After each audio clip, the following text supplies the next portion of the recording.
Paging Tom! Tom from Spaceship TRB Collectibles! Over! Psst! This is Tom. Tom with Spaceship TRB Collectibles. Over. Psst!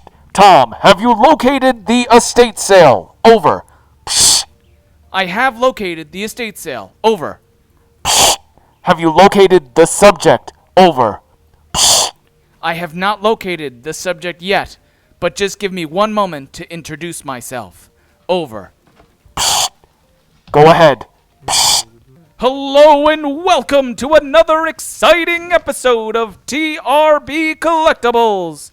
My name's Tom and I will be your guide through this estate sale.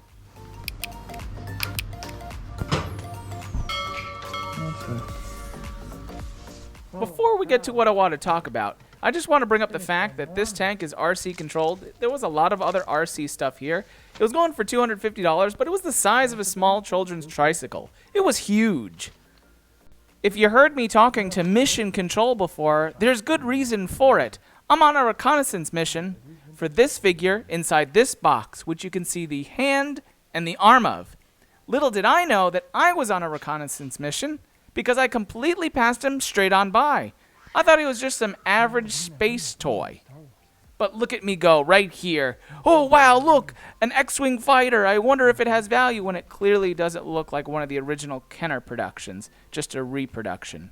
If you look through my fingers, you're going to see Major Matt Mason, sitting right there in excellent condition.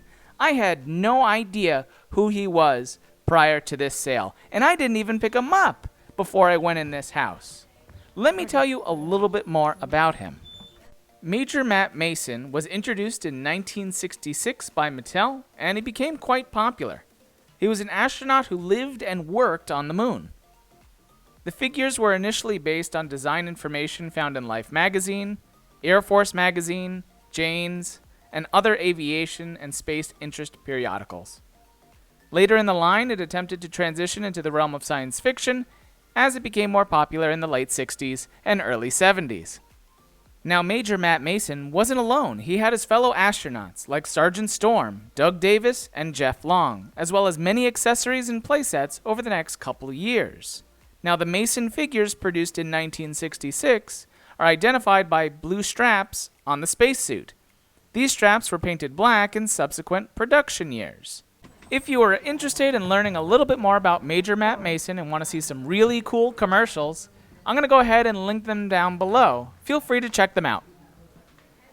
While you're down there, in the comments, feel free to let me know if you had a Major Matt Mason toy or one of his fellow astronauts or playsets. I'd love to hear about it.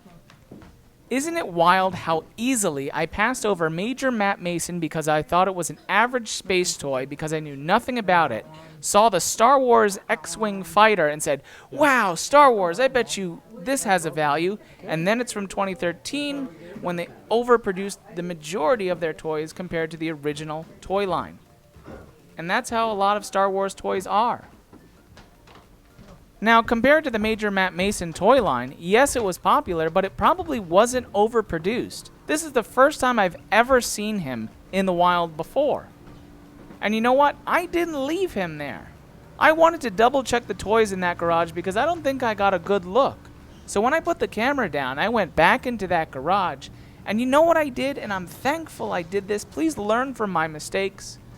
I looked him up and I was flabbergasted as to what the comps were going for.